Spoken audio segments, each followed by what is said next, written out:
Radu's book talks about this chamber beneath the Sphinx, where it took them a considerable amount of time to get at it and open it with American technology.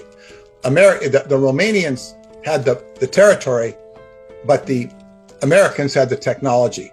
And this was all put together through Italian Freemasonry and a very suspicious character who could not be trusted. But nevertheless, he had his Masonic links into the Pentagon. And when they breached this chamber, they were able to get it technology which was holographic. Although it was ancient, estimated to be 50,000 years old or so, it was more modern than ancient. And of course, it would read out, if you put your hand over these tables, which is like 9 feet high, they'd have to get up on a chair. If you put out your hand over a section of the table, it would read out holographically your DNA. And you would see it, if you put it closer, it would get molecular, it would get more molecular, more atomic. It might have even gone to the quantum level. I don't know. They didn't discuss that. But other tables, you put your hand over and you would see a readout of an animal form and the star system that it came from.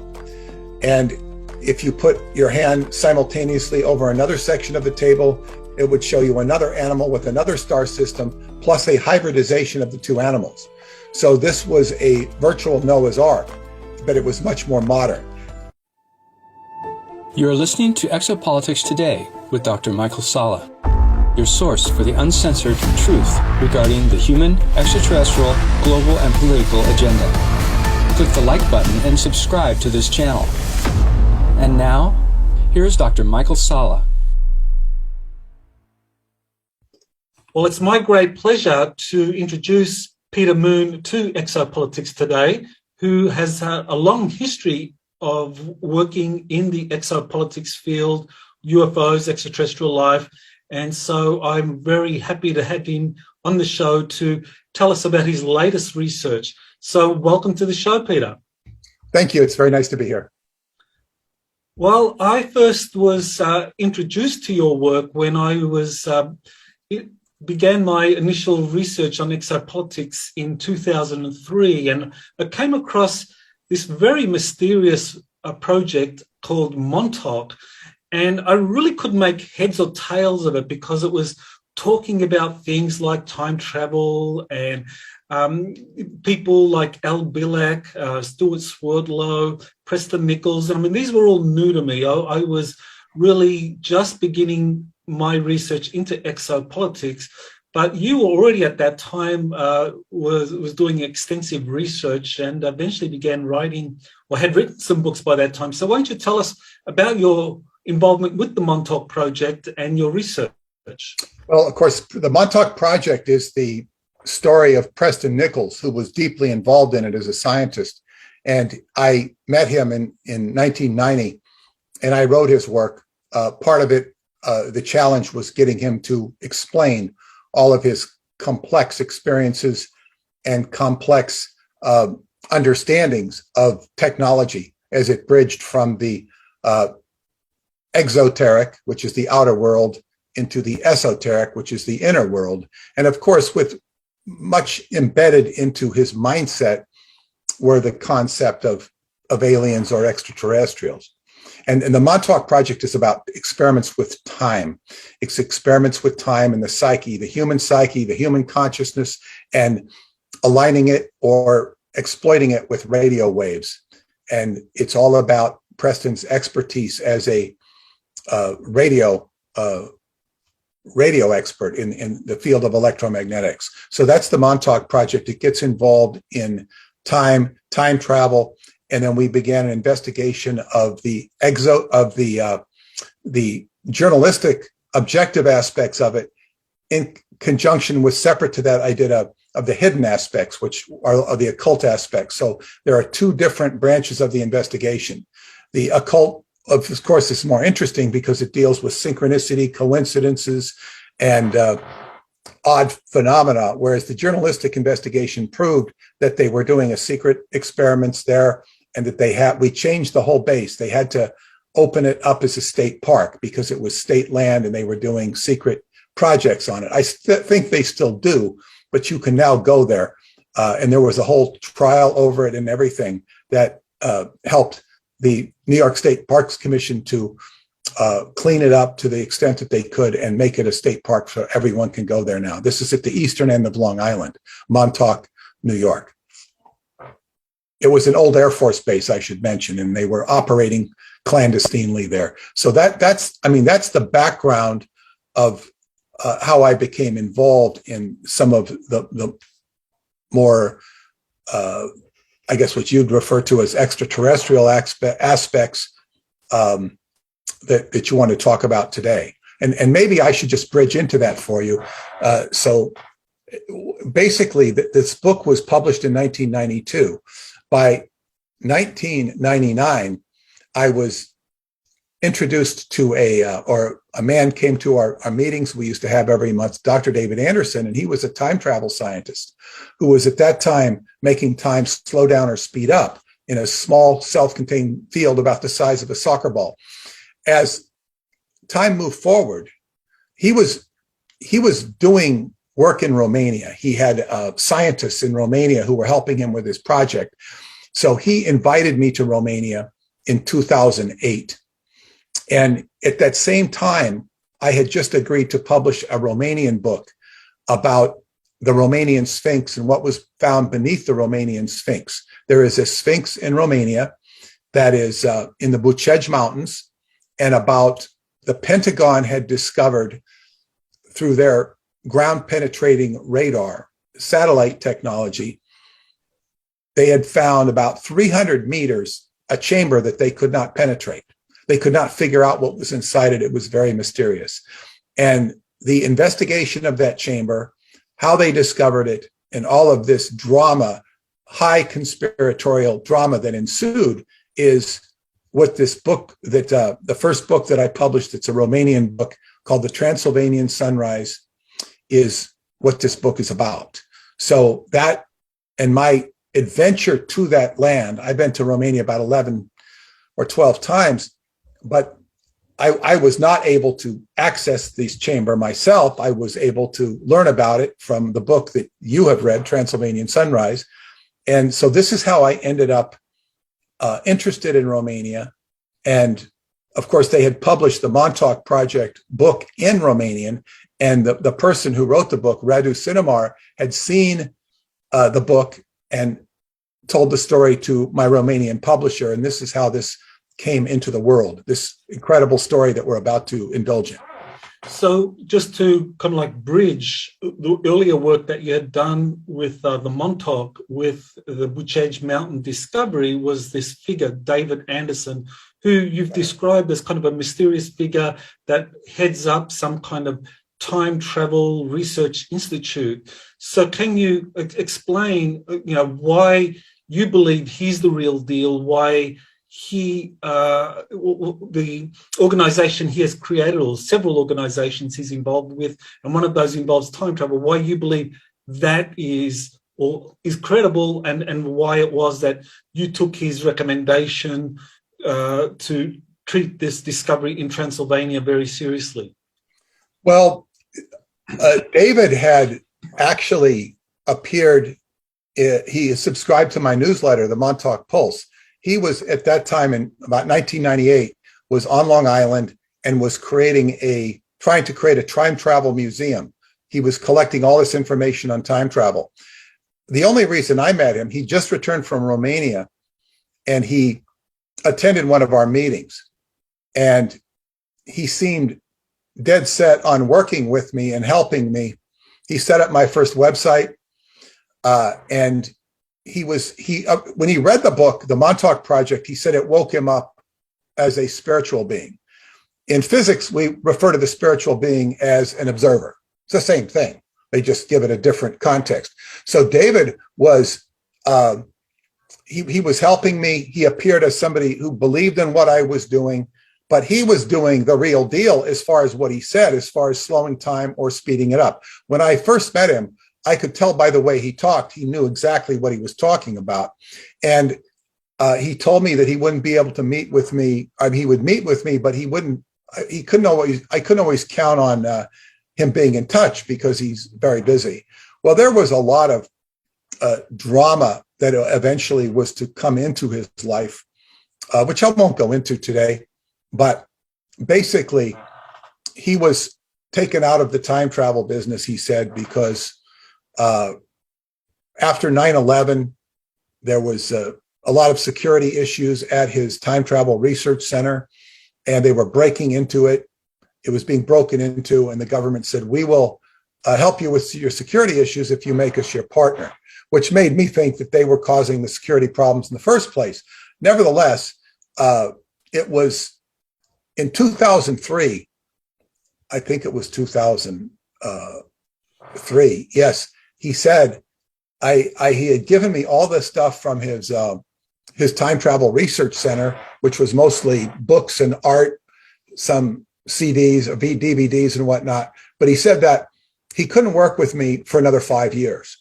And it wasn't until I contracted with the Romanian publisher that he almost to the week, he contacted me and said, how would you like to go to Romania?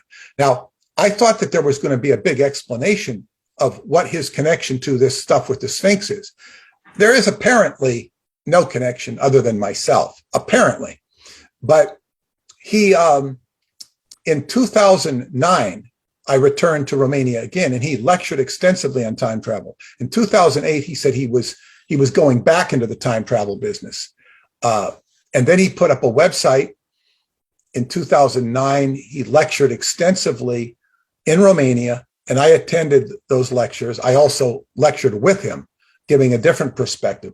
And this was primarily to young people, because the camp that I go to in Romania, Atlanticron, is for young people. When I say young people, age 16 to 30, and it's educational, and it's affiliated with UNESCO.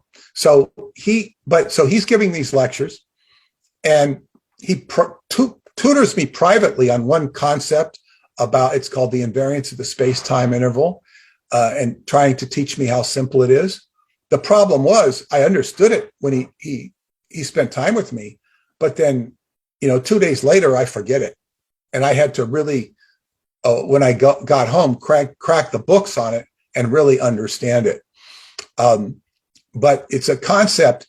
And to answer your question, why he is the real deal, because he's explaining how time is distance. Time can be computed as distance, just like when you see what do they call it? A sundial. When you see the shadow on a sundial move, you're measuring time and distance because the shadow moves on a sundial.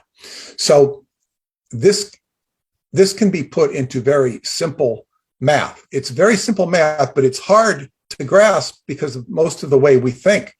And I put this into a website called the Time Travel Education Center, and with 8th grade math, and it took me a good 7 years to figure this out, even though it's understandable. It took me 7 years to figure out what is basically 8th grade math, that time travel does not violate the laws of math or physics. So I have put this into a series of 7 free videos. And he, at that time, during his lectures, that was 2009. In 2010, he announced that he could put humans into time. And in 2010, he appeared at a conference I was giving in Montauk, New York, and he showed us a video of a amaryllis plant growing in 3 minutes, which would normally take 3 or 4 days. So he showed that to a group of about 20 people. It wasn't widely attended. In fact, it was actually hard to get people to come. Even certain people I would invite for free. They were friends of mine. I wanted them to see David and to see this. It was like pulling teeth. Even though the few who came, it was like pulling teeth to get them to come. It's very strange. There's a whole psychology around this. Nevertheless, I saw this. It was witnessed by different people. And over time, I began to understand the theories better. But it's still not easy to get people to understand, because he said when he would lecture to a group of people like at a university, it was the young people that would catch on first to the concept. So the science is very clear, and the prejudicial or egocentric views of scientists in general, including Nobel Prize winner, they're so egocentric that they don't understand, and they will even lie about it. For example, one of them said this can't possibly work. David's time reactor. There's a patent he filed on a time reactor. He says it can't work because it needs too much power. Well, this has all been demonstrated. He has power. It's all in the patent. How the power you need tremendous amount of power to move time. So I was convinced he was the real deal. And although I will say that he remains very mysterious, and the biggest problem with time travel, as well as the incredible technology described in these books by Radu Cinamar, is access to the technology. It's like, how do you access it? Understanding it is one thing, but to be able to access it is a whole nother bridge of hurdles to be able to get at it. And then, of course, if you were able to change time, what would you want to do with that? It's considerable amount of power. So it's not something. It's like getting to all the money in the bank, being able to control the Bitcoin or something like this. You would be tremendously powerful, but not anybody can walk in and do that. So that's David Anderson was the bridge, because he actually brought me to Romania. And over the years, he proposed that I serve as a board member of the World Genesis Foundation, which helps sponsor the camp in Romania. And it's a foundation that he founded to educate young people. And of course, now I'm a board member of that, and he's sort of moved away from that. I will periodically hear from him, but not too often.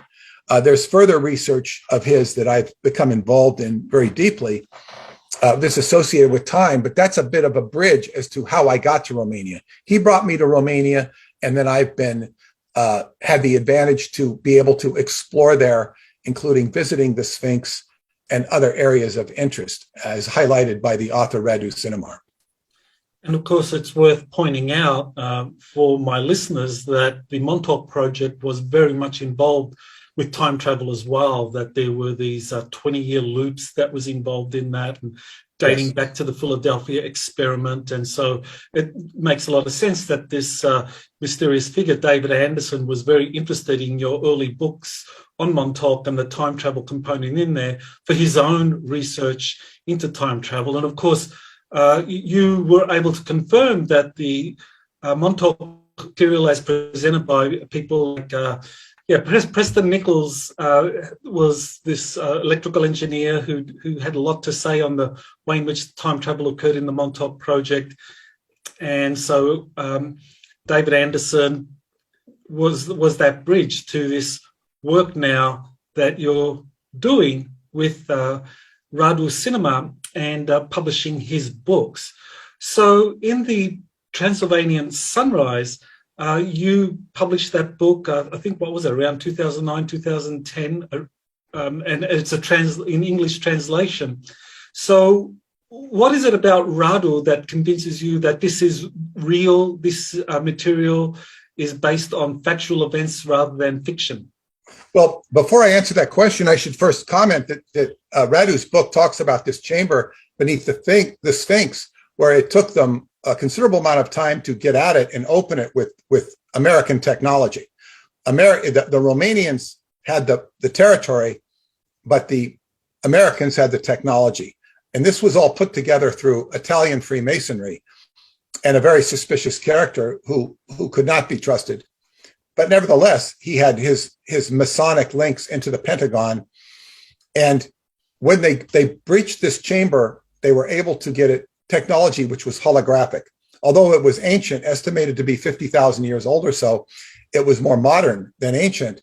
And of course, it would read out, if you put your hand over these tables, which is like 9 feet high, they'd have to get up on a chair. If you put out your hand over a section of the table, it would read out holographically your DNA. And you would see it. If you put it closer, it would get molecular, it would get more molecular, more atomic. It might have even gone to the quantum level. I don't know. They didn't discuss that. But other tables, you put your hand over and you would see a readout of an animal form and the star system that it came from. And if you put your hand simultaneously over another section of the table, it would show you another animal with another star system plus a hybridization of the two animals.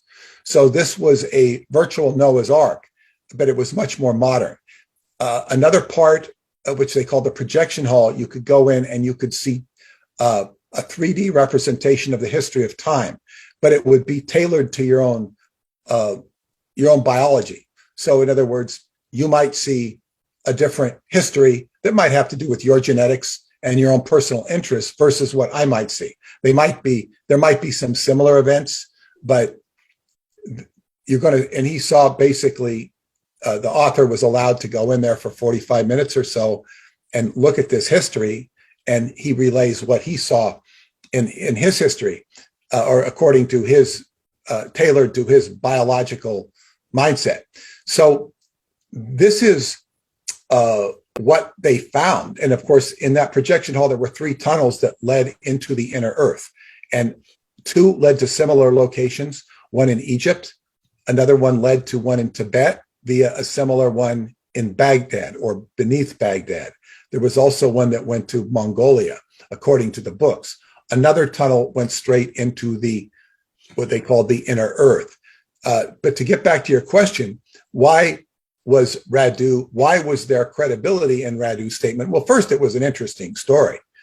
But in the second book, Transylvanian Moonrise is what it's called in English, there are several reports or copies of papers in the Romanian press translated into English that basically there was a lot of mail sent into the publisher to corroborate this by former Romanian intelligence people or people who knew, and they said, we know this aspect of the project, we know that aspect of the project. They didn't know everything. They didn't know the guts of what he's saying, but they knew enough about the secrecy. Now, when I actually went to the Sphinx, and you take a cable car to get up there, it's also possible to walk, but you can take this huge cable car from the town of Bucegi, which is a mountain village, very beautiful. And the people there told me that in that time period, an inordinate amount of Americans were staying there, and they were told not to talk about it. So that corroborates the story from a personal reference point. It, of course, doesn't prove it, but I've talked to enough people. I've talked to people in the government who said that this is a legitimate character who works in the government. There are other people, mostly from the Freemasons, who say this is all disinformation. It's all done by a committee. I know personally it's not done by a committee because I've been in correspondence with the author, and there's a consistency in the writing and a consistency in the one person. He does have to, there's certain things he can't say. So he's subject to either a senior approval or a committee approval, but it's not put out by a committee. And, but yet again, I've even met people who have met him, but I've never met him myself. But so in other words, I've been involved in this for over a decade. So it's like, and there's still what you say, life to the relationships.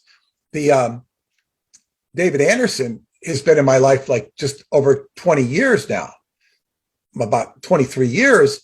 And he's been consistent in my life, even though he's not there very often, compared to many people in my life who were very important to me who've fallen away.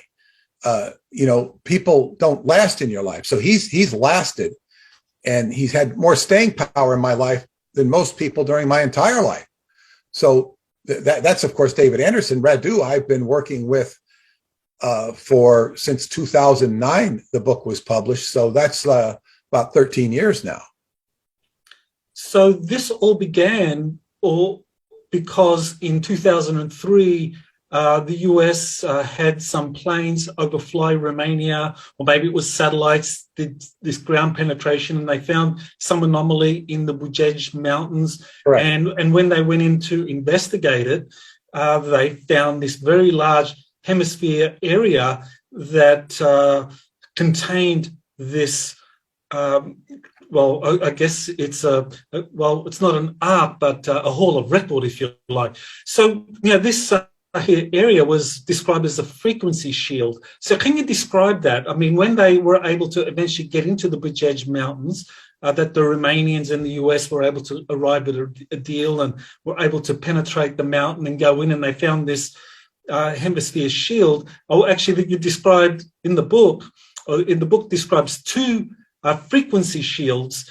So how did the chief protagonist in the story, which is the character Caesar Brad, how was he able to get through these frequency shields?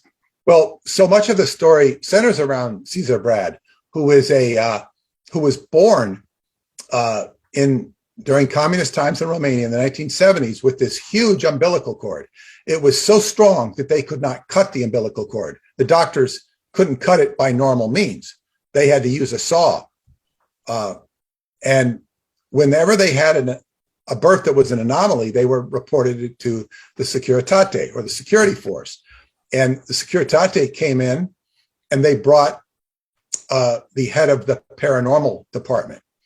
And the head of the paranormal department was from China, from Red China. And he examined the baby, and he would routinely monitor the baby as it grew up. And what it turned out, they called him Dr. Zien. And Dr. Zien was on loan to the Romanians to set up their paranormal department, which they called Department Zero. And in return, the Romanians who had a good education system would educate X number of Chinese people. So the countries were good relations. So Dr. Zien becomes the tutor of Caesar Brad as he gets older. Now, as he learns and goes through, and this is discussed in the book, he eventually becomes the point person or in charge of Department Zero. So eventually he's approached by this Italian Freemason who wants him to open up the chamber. But he says, we will bring the technology from the United States. Of course, Caesar Brad is flabbergasted that this guy even knows who he is, let alone knows his name or what he's in charge of, because there's only like a couple people in the country who even know of his role. So he realizes he doesn't want to help this man because this man is very evil, he feels, but he has no choice, because if he doesn't cooperate, he will lose his position and he's not going to succeed anyway. So he decides to try and play along with him and eventually outmaneuver him, which he does. But when push comes to shove and these force fields appear and people are even killed by penetrating the force fields, they finally find a relief on the side of the mountain as they opened it. It wasn't open in the first place as they opened it, and it has a handprint on there. And it turns out that Caesar puts his hand on the handprint and it fits him exactly. And that's what opens the force field. That's how they get in. So what you're dealing with here is a predestination and a fate. It's as if this was all a setup for him to be able to grow up and activate the machinations or processes by which they could penetrate the chamber. As it turns out, the Chinese doctor in the second book is not really what he seems to be. In the second book, he's seeking out not Caesar, but Radu Cinamar, the author, and wants to talk to him through an intermediary named Eleanor.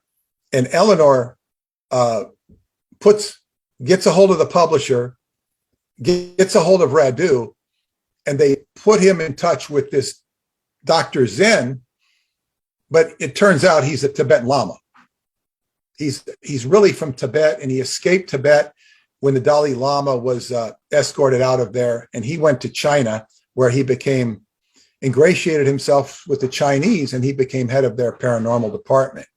I don't know if they knew or recognized his role in Tibet or not, but he has friends in different places in the governments of the world.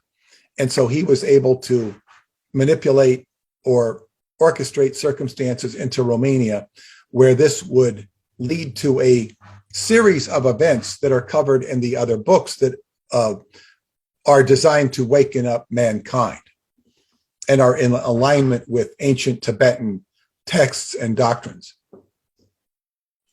One piece of confirmation for this is that in my own research, I wrote a book called Rise of the Red Dragon, where I did research into this Chinese scientist who set up the China's secret space program. Dating, he began working with the US government in the 1940s and 50s. But he eventually got interested in paranormal research and actually was doing a lot of research into Chinese psychics in the 1970s and 1980s. So it absolutely matches what you were saying, that China was one of the world's leading authorities in paranormal research in the 1970s, which is around the time this mysterious Dr. Shen began working with Caesar Brad. So there's a very bit of interesting bit of confirmation. The doctor you're talking about was, I don't know how you pronounce his name, I think H-S-E-I-N or Hsien. That he worked with Jack Parsons at Jet Propulsion Laboratory. Yes. Yeah, I did not know. I don't know that much about him other than that he led the rocket program. I did not know he was so involved in paranormal work in China, which is of great interest there. Yes, exactly. I mean, he began with rocket research. He goes to China, helps them set up their space program, and then in the 70s and 80s, he starts getting involved in paranormal research. And, I document that in my book, Rise of the Red Dragon. So, yeah, that's a very interesting development, that people that get involved in secret space programs or rocket propelled space programs eventually end up looking at the paranormal as a very complementary field of research. Yeah, and that was I would comment there that the most, and it was David Anderson who pointed him out to me, but he's a standard staple of physics, a man named Kurt Gödel. Kurt Gödel, Gödel is how people would say it in America, Gödel.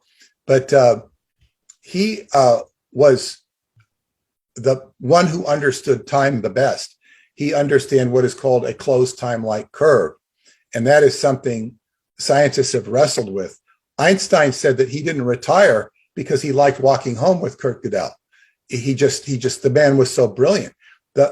What's interesting to point out about Kurt Gödel, he was obsessed with the occult and had to be institutionalized 2 times because of his psychological problems, but he was a genius. So yes, it would seem to be that the rocket scientists are involved in occultism, paranormal. Well, we know that the work of Richard Hoagland and Mike Barra in Dark Mission, where they describe the involvement of occultism with the NASA program, showing how high-level Freemasonry is very much involved with the space program. And in the book, Transylvania Sunrise, you describe this Signor Massini, or I guess that's a pseudonym, for this high-level Freemason. It's not a pseudonym, by the way. Oh, interesting. Not a pseudonym. I thought it was too, but Radu said, no, it's not. So we can trace this guy. Okay, well, so here's a real-life personality. I assume he's probably connected to the black nobility in Italy, northern Italy.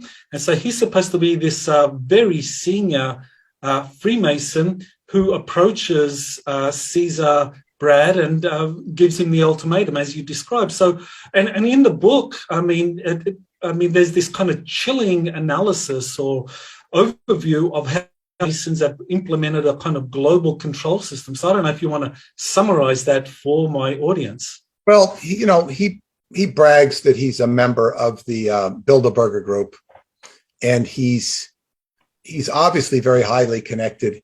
He also speaks Romanian, which impresses Caesar Brad because Italians don't speak Romanian. It's hard for Italians to learn Romanian.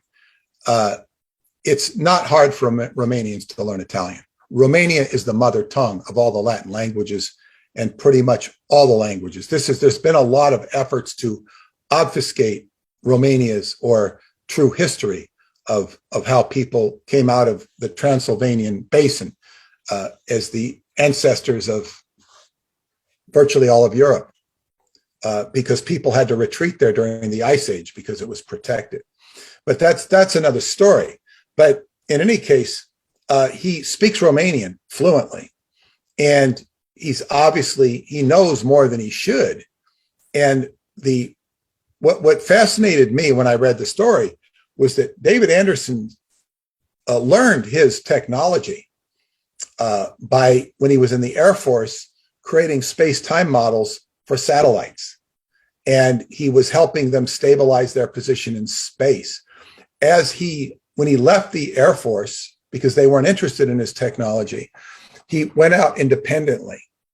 And he then began to serve as a security company for satellite technology. And I couldn't help but think that his technology was being used by these satellites that had the ground penetrating radar that discovered this chamber. And I really don't know what David did or didn't know about it, but certainly the people at the Pentagon shared this information with their compatriots in Italian Freemasonry, those who were in Freemasonry. And this is how, according to the story, of how they were able to penetrate the chamber with American technology. Another corroborative aspect of this story is that after this transpired in 2003, is when it happened during the August biorhythm that occurs every year, and it was tied to the Philadelphia Project and the Montauk Project. 2003 August is when they opened it. And when they did, it was the collaboration of Romanians and Americans. And then after that, Romania became a part of NATO, which it never was before. So this was a testament to the fact that there was a huge cooperation between the two countries. And that serves as a corroboration, not exactly a proof, but a corroboration. So some people even said Radu tried to take advantage of this collaboration to concoct this story. It's not exactly what happened. It's too good of a story to create. But anyway, so this character was, he eventually gets eked out. He wanted to control the chamber, this Italian guy, Signor Mazzini. But the problem was when it was all being done in secrecy. Caesar Brad and his senior, General Obadia, were doing this in secret. The president of Romania did not even know about it. The Americans at the Pentagon were also doing it in secret, independent of the knowledge of the president, which was then George Bush. What happened is when they actually penetrated the chamber, it sent off a signal in a corresponding chamber beneath Iraq, which was then had been breached and discovered by American troops who had invaded Iraq. So when they saw this holographic presentation igniting this signal with a map showing that something had happened in Romania, they started to, they called up command channels. So it wasn't hard to figure out. It got up to the president that there were American troops in Romania, and they were doing what they were doing. And he called the president in Romania and said, "What are American troops doing in Romania?" And he said, "I don't know." And he called his general and said, what are these American troops doing here? So there was a lot of government chaos that happened as a result of this. And Caesar and his boss had to go and explain to the Romanian president what was going on. The same thing had to happen with the Americans, what resulted in a lot of terse negotiations that were very highly charged. However, in the end, everybody got on the same page, and that's when Romania became a part of NATO, because Romania had to be protected. It had to be protected because of this technology. And the Romanians don't like the Russians anyway, because they still have their national treasures that they stole in World War I. So there is less than a friendly relation between the two countries. I mean, they are diplomatic. They do.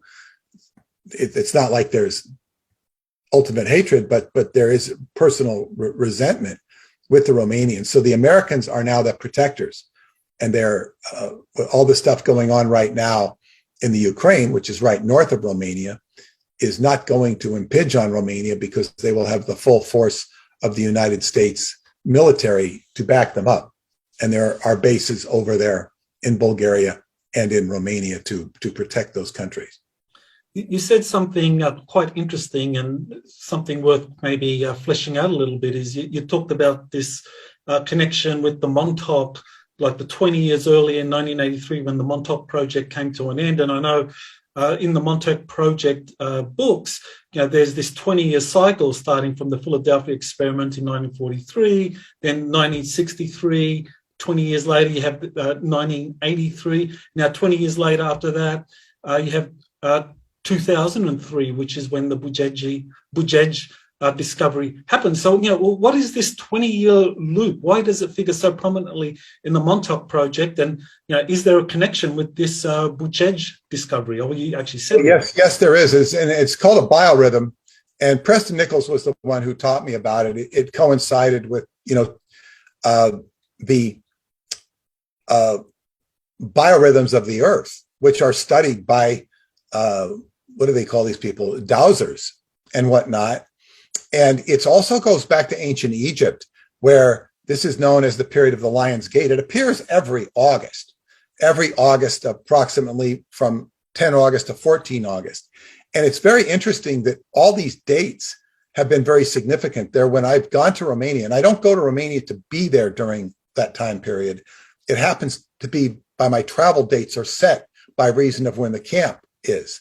And the camp had to be backed up deeper into August because of the river flooding. So I've gone there many times where I've stumbled upon things during this time period. Now, every year it happens, but every 10 years it's very strong, but the strongest is every 20 years. So we have August 12th,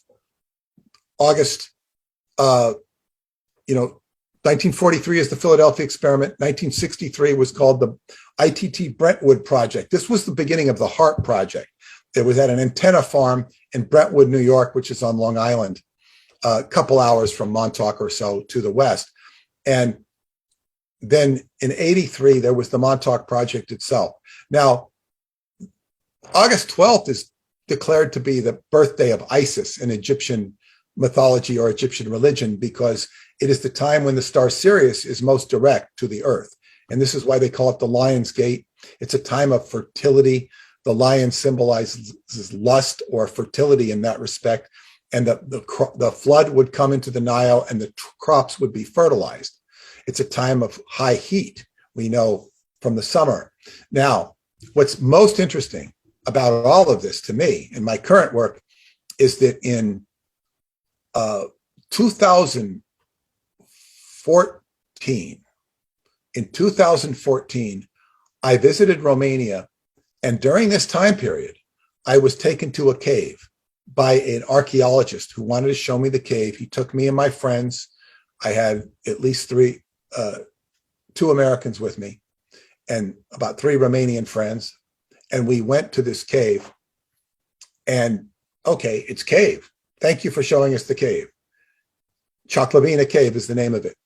The following year, David Anderson had called me and to congratulate me on my marriage to a Romanian lady. And we got to talking, and then I asked him to do a podcast. And he said, yes, he would.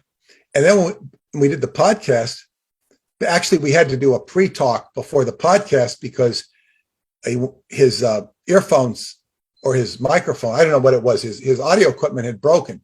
So we had a discussion. It was very long. I said, what can you tell me about Romania when we do the podcast? He says, I'll have to get back to you. So he comes back and he says, there is a cave in Romania that's very special with regards to time anomaly. It's called Choclavina Cave.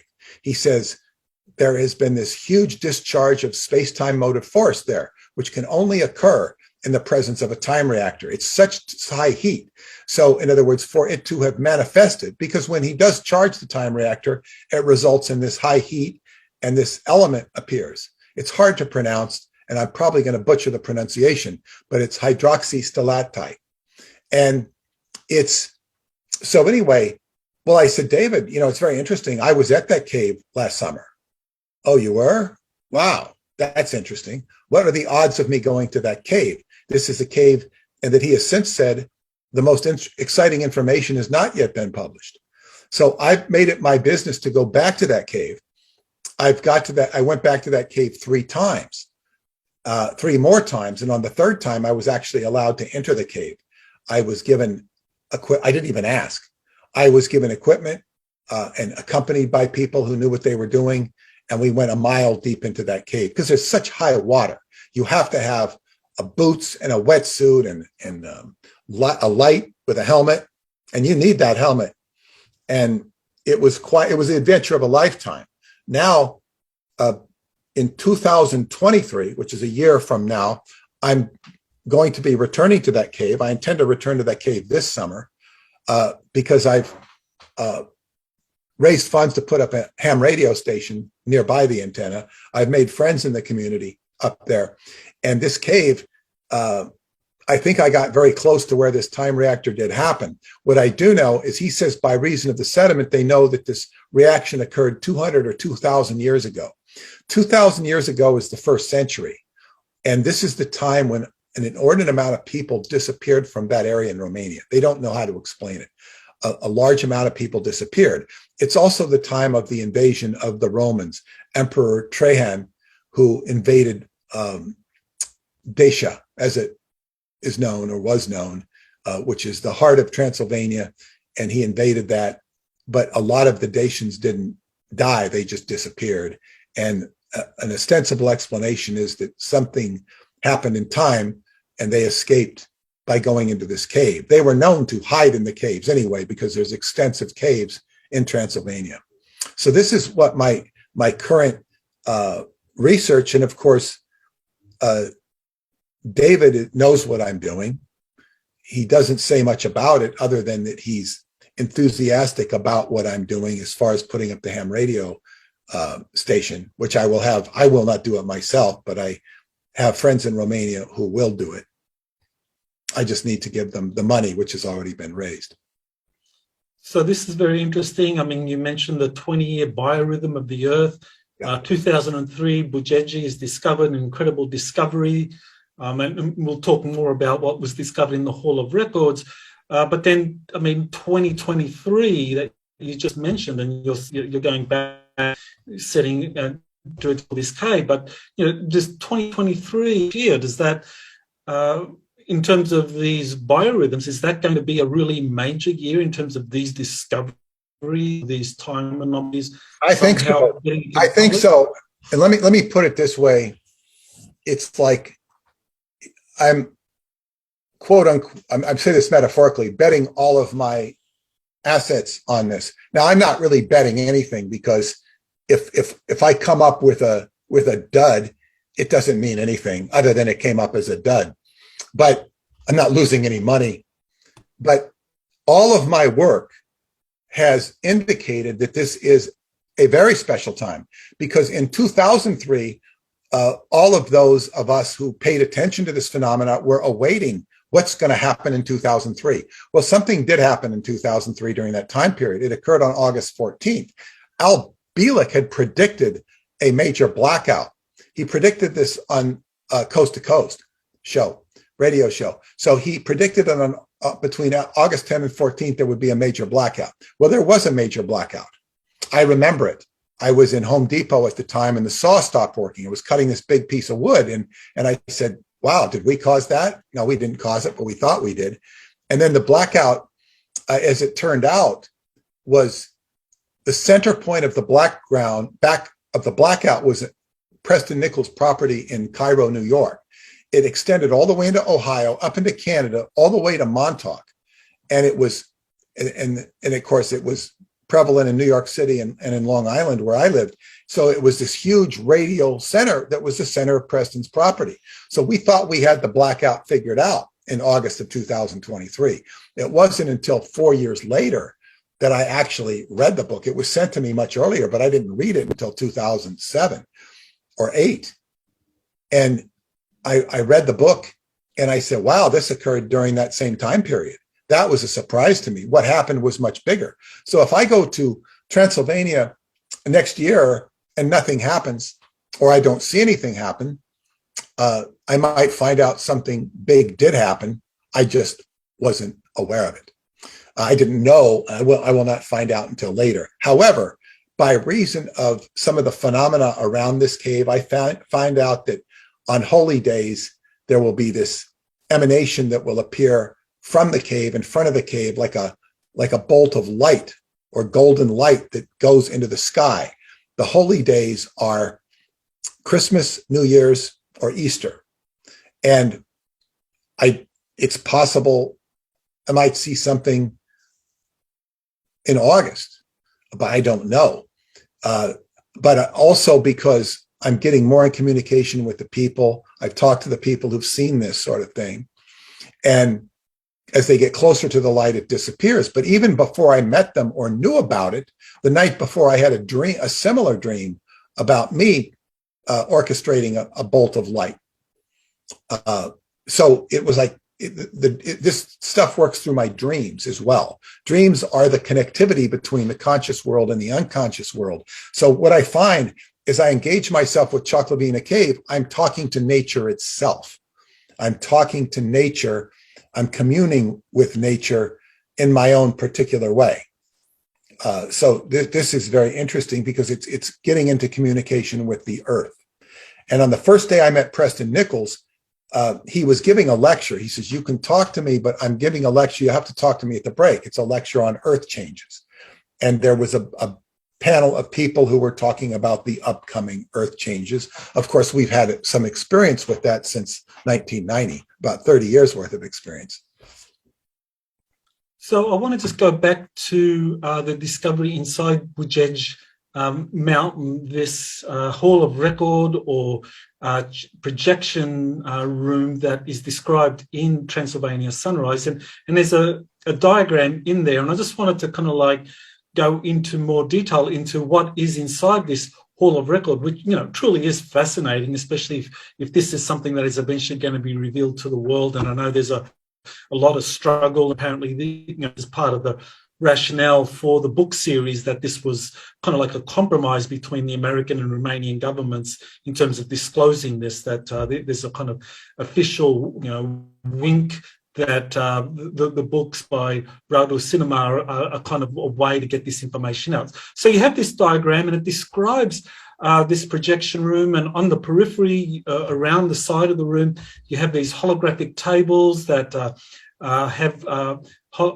that project things for viewers. And then in the center, you have some kind of semi-cylinder device that amplifies thought energy.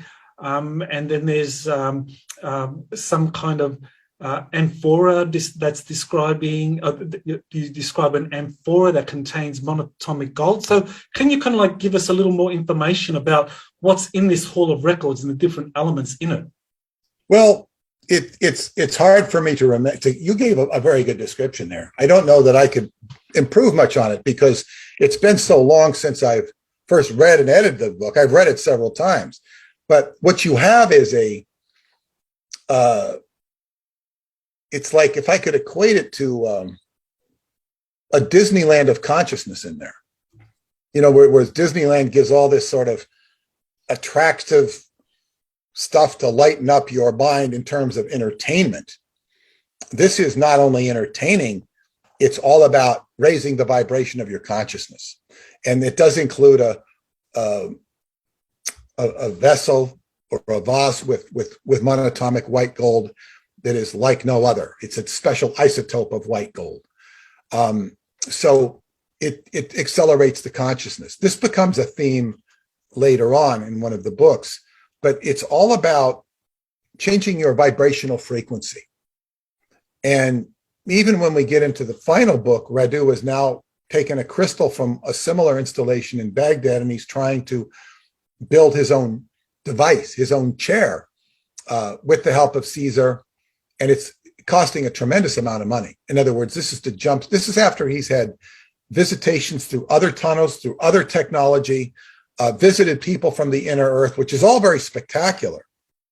But now, even despite having all of that, this is sort of like, and I don't mean to be insulting here, but it's sort of like going to amusement parks. You've gone to Disneyland and all of its different derivatives in Shanghai or Tokyo, wherever they are, Paris, and then you go home and you want to have your own little mini Disneyland in your house, so that you can, of course, I'm trivializing it here by comparing it to Disneyland, but Disneyland is a place which excites the mind of not only kids, but adults. It excites the mind in an entertaining way, perhaps a manipulative way to those who are cynical about Disneyland with good reason.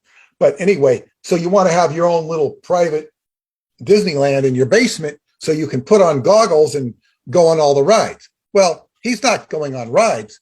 He's exploring consciousness. And it's all about connecting the inside world with the outside world, which is the opposite of autism.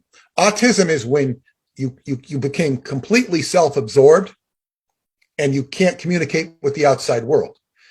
The opposite is what would be balanced, where you're communicating with the outside world. In his case, it's the inner earth. It's the inner earth and then whatever's outside of the planet as well, the consciousness outside there. So it's trying to jumpstart that consciousness, which is, of course, in some respects, the challenge of mankind going way back when, getting off the wheel of samsara, as the Buddhists or Hindus would refer to, the veil of illusion. And one of these concepts is the Ouroboros, or the snake eating its tail, which equates exactly to the David Anderson concept of which he introduced me. It's not his concept. It's a scientific concept of the Ouroboros, which is the closed time-like curve. It's like time, the beginning is the end. So no matter how you experience this from an objective standpoint, it brings us back to the spiritual dilemma of the riddle of the Sphinx. The riddle of the Sphinx is, what is mankind? What is mankind? So this is the quintessential riddle of mankind, and it's connecting not only spirit with matter, but the experience and the consciousness. So it's, I suppose the mystery only ends when it ends. And these books have brought out this challenge, or this idea in a very entertaining way, in a very enlightening way.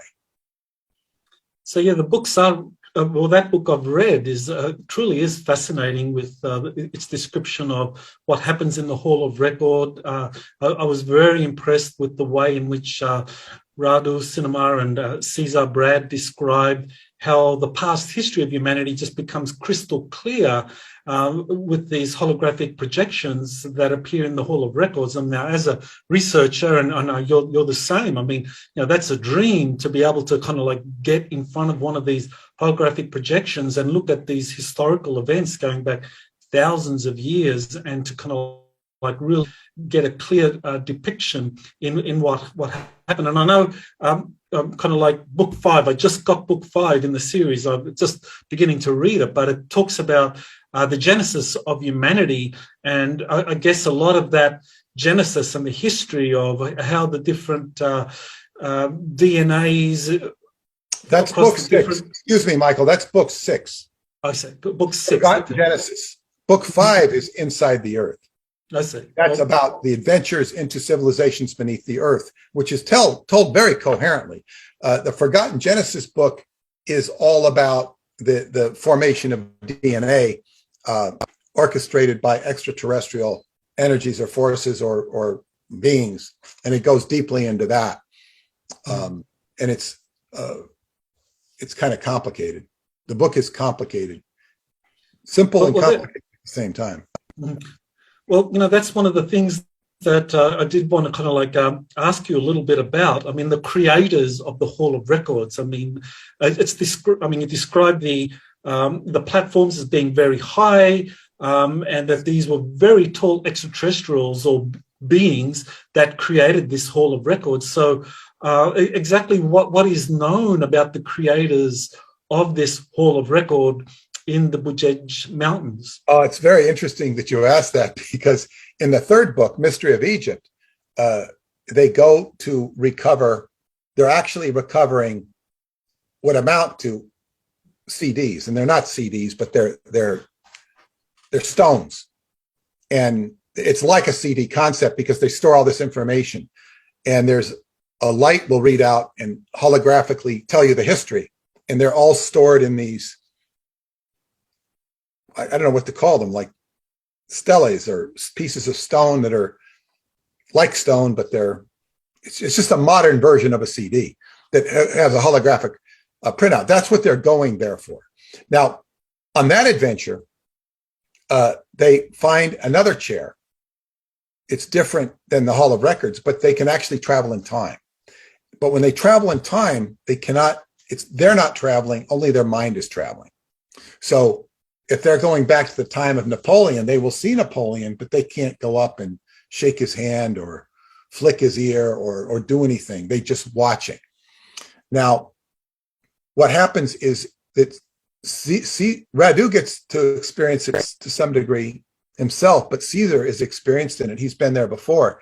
And when he goes in and tries to find out about who's building it and who they are, he's blocked. He's not allowed to scrutinize the builders, which is very interesting, because this is a guy whose security clearance is what anybody would dream to have if you're interested in finding out secrets. He's way up the food chain on secrets. And then he gets to a point where he's not allowed to know himself, which I thought was really interesting. There is a point beyond which thou shalt not ask, because you can't ask. Radu was very secretive to me when after the first book, he sent me a CD and he says, we can't ask or talk about who built it. And then he kind of pretty much tells you who built it from his perspective, which is, this alien consciousness, so to speak. But it's really, whatever it is, whether it's an extraterrestrial in the sense of, or whether it's ultra-dimensional, whatever it is, it's outside of ourselves, it's also inside of ourselves. Because the fifth book, Inside the Earth, goes into the center of the earth, having a consciousness in itself, but it's all being manifested out of a black hole. So it goes into the science of the black hole, and it's very interesting. But that concept it's like, intelligence is intelligence. We are only, as human beings, we become egocentric and self-centered, self-referential to intelligence, which intelligence is self-referential, but we tend to think it all comes from humans, when humans are just a manifestation of intelligence, and a manifestation which has happened to at least control the visible surface world. So it's all about intelligence. All these books are about intelligence manifesting itself and doing it in such a way as it becomes an enlightening experience, at least for myself and those who've enjoyed the books. Mm-hmm. Well, one of the interesting connections about the book Transylvania Sunrise and the creator of that, or the creators of the Hall of Records, the connection to this alien intelligence, is that at the moment I'm kind of been doing quite a bit of research on the Council of Nine material that was initially set up by Dr. Andrija Puharic in the 1970s, when he had Uri Geller, and then he had Phyllis Schlemmer do channeling of the Council of Nine. And the Council of Nine talked about 24 extraterrestrial civilizations that made up kind of like these seeders, and that they were responsible for the creation of human life on Earth, that these different extraterrestrial civilizations would create one civilization. They described the Alteans as creating Atlantis. They described the Hoovers as creating the Hebrew nation. And so this sounds to be very similar. Seems to be a connection here with this kind of the Hall of Records. So, do you want to elaborate on that or comment? Well, I can only say that I have a big issue with Andrei Puharich and anything that comes out of his domain, because when I first did the Montauk project, he was the first character to appear on my radar screen, I say that metaphorically, as antithetical to the work that was being brought out by myself, completely antithetical. And then I looked into his history. He was he was definitely a mind control psychiatrist from the Army. There was no even argument about it. I mean, this is who he was. This is who he said he was. So he's operating right out of the psychological department of the Army. And I just, I'm not an expert on the Council of Nine. I've known of the Council of Nine. I've not really gotten into it. I'm not personally really prejudiced towards ET correlations with human DNA. Even in the book that I put so much blood, sweat, and tears into that book, Forgotten Genesis. It's like, this is Radu's story. It's not my story. I'm not saying it's wrong, but it's just, all of these theories with all of this DNA, it gets weird. It's too much for me to process as a reasonably intelligent person. It's so, I don't get too excited about it. I focus much more. I practice Qigong. I focus much more on my actual life than I do in trying to figure out this DNA stuff. This is just my viewpoint, because people get very excited about it, though. They read that book and they like it. They love it because it explains things to them. So I can't be a judge on it. It's not my job to judge. It's just, I'm saying it sort of goes beyond my, what I would have done if I was in that chair. I would have asked about the 24th chromosome, the 24th gene pair, I should say. It's referred to as the 24th chromosome. And that's a theory that is backed up biologically, whereby mankind once had 24 gene pairs, and then two jammed into one, and all of a sudden mankind wasn't so smart anymore. Mm-hmm. And this is the history I would have asked about if I was in the chair. But as I say, anybody who sits in that chair has their own orientation. And this is what Radu learned. And it was really hard for him, he told me, to put all that stuff into book form. He took a lot of notes. He really worked his butt off in that regard. Mm-hmm. Well, just to kind of back up to the Council of Nine material. Andrea Puharich kind of set it up, but what we know the most about the Council of Nine actually comes from the material Phyllis Schlemmer channeled and released from 1973 up until 1994. And that was kind of Andrea Puharich kind of departed the scene, but she carried on with that material. And it talked about these 24 extraterrestrial civilizations that had seeded humanity. And what I found interesting was that later on, I find these different contactees or insiders talking about 22 genetic experiments that extraterrestrials had set up that go back hundreds of thousands of years. And so there seems to be some correlation between multiple extraterrestrial civilizations setting up to 22 different genetic experiments over many hundreds of thousands of years involving different human ethnic and racial groups.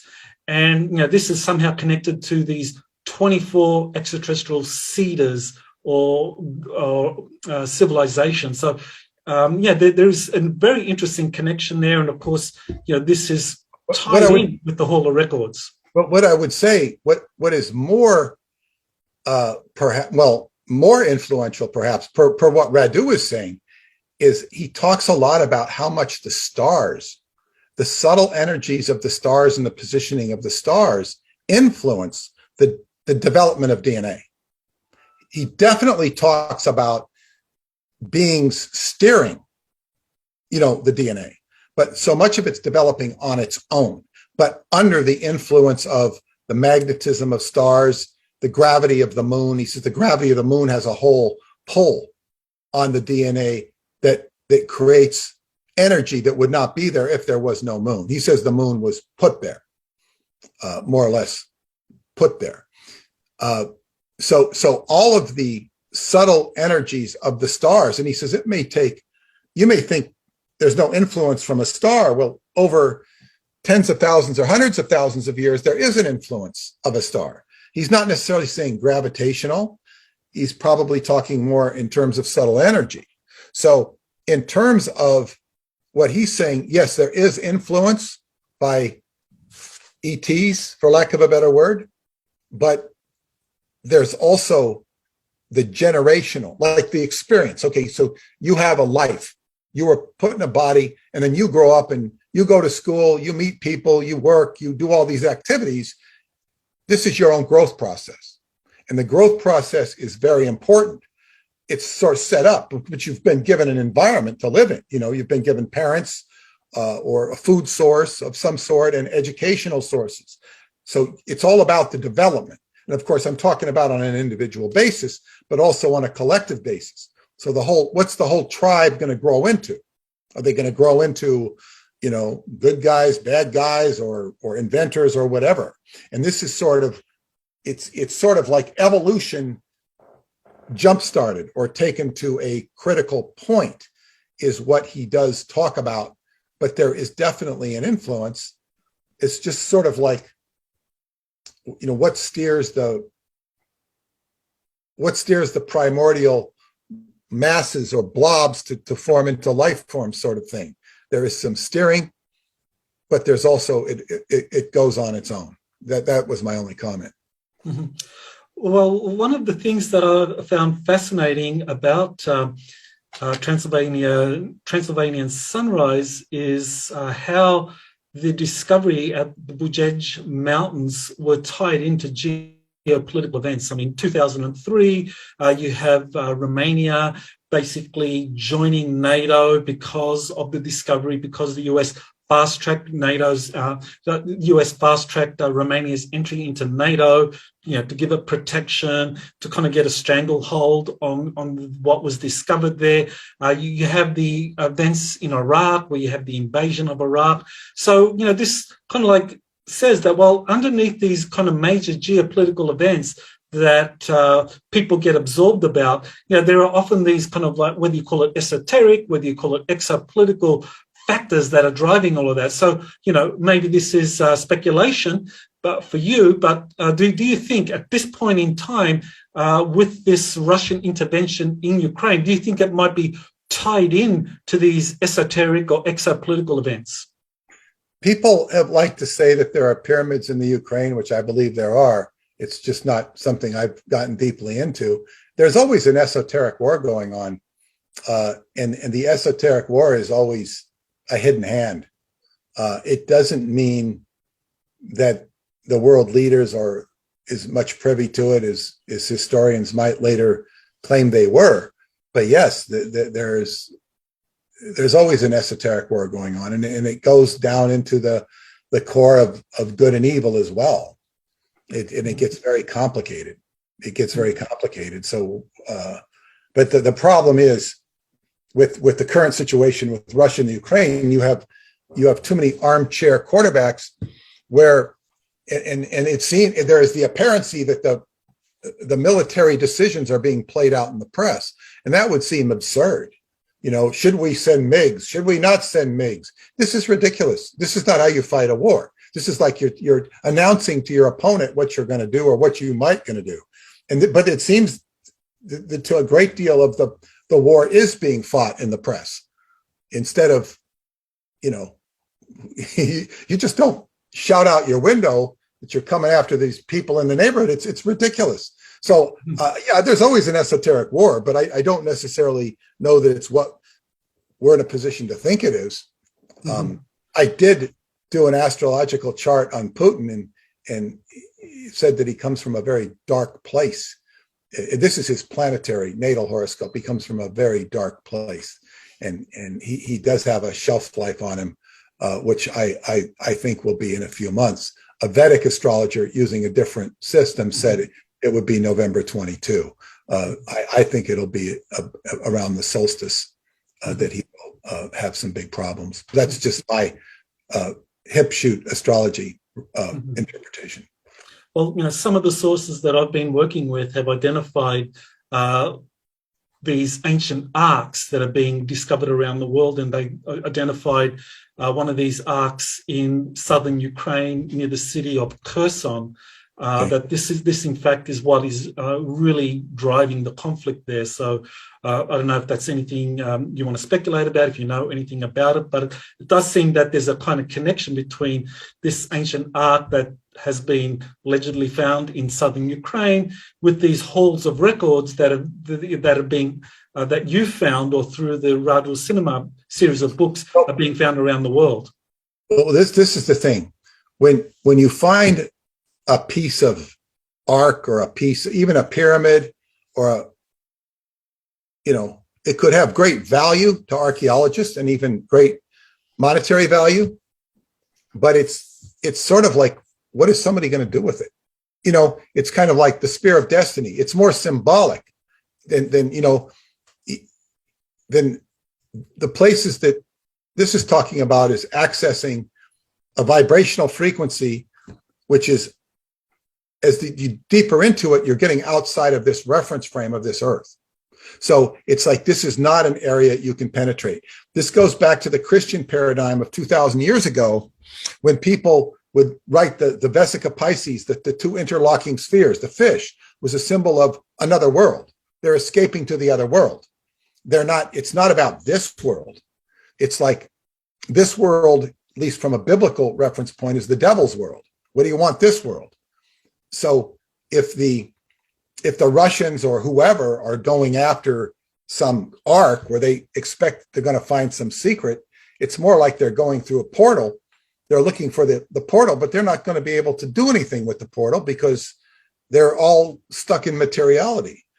Unless you can make them some evil demonic force that's, what would they need with that? I don't understand. I'm not saying it's not the case. I just don't understand the pragmatism of what they would be doing. And I don't know enough about the arcs you're talking about, but the real key is not in this world. It's the transition to the other world. And then maybe to go back and forth. I mean, do they have a portal there? What do they have?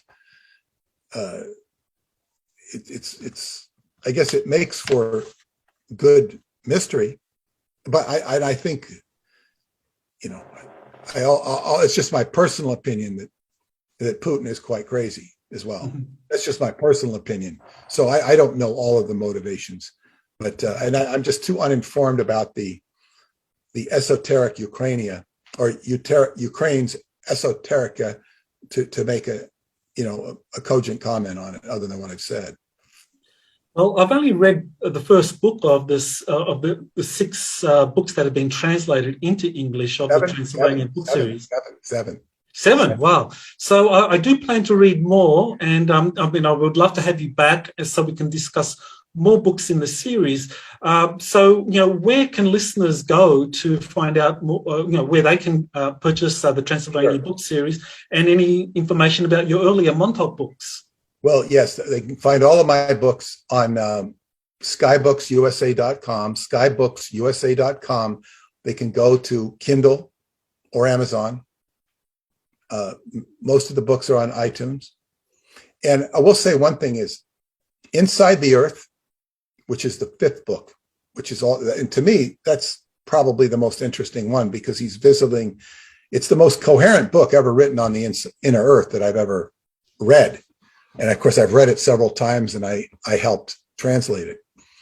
But that book is now virtually out of print. I've got a few copies left, not many, and it's out of print. It's being reprinted. But this is the problem in the printing. You get it on Kindle. There's no problem getting it on Kindle in ebook form. But I'm getting it reprinted right now. They told me it would take 3 to 4 months to reprint it. This is outrageous, because there's a big paper shortage. So right now, that book was hell to translate for a number of reasons, numerous reasons. And I felt that the difficulty in printing that book was commensurate to the value it has. And now I'm going to reprint it, and I'm told I have to wait 3 to 4 months. I told them right away, I said, reprint it. At twice the price, of course. The prices have gone up. So it's like, okay, raise the price of the book, which I have. But so I would recommend people get that book on Kindle, Inside the Earth. And that's a great book. The next book you would read in this series would be Transylvanian Moonrise. And I will also tell you that the first chapter of that book, the actual chapter 1, The Man That Time Forgot, is the best chapter I've ever read of any book, for me. And I'm not the author, I'm the editor. But I was just stunned when I read it, because it's about an alchemical tradition. It may not have the same effect on you, but it might. And and of course that's preceded by a prelude or an introduction which features the articles that corroborate the first story. So anyway, I just wanted to share that with you. I would recommend you read Transylvanian Moonrise next, if you're interested in that. So it's really been a pleasure to be with you, and thank you for bringing up the things you did.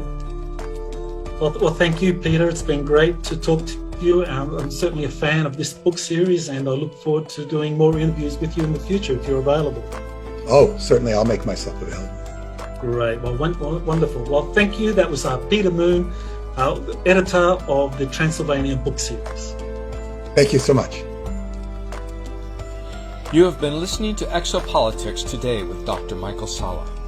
Please remember to like, share, and subscribe to this channel. Join or start a conversation in the comments. Take the time to explore the vast library of best-selling books, webinars, and podcasts by Dr. Salla. Visit exopoliticstoday.com.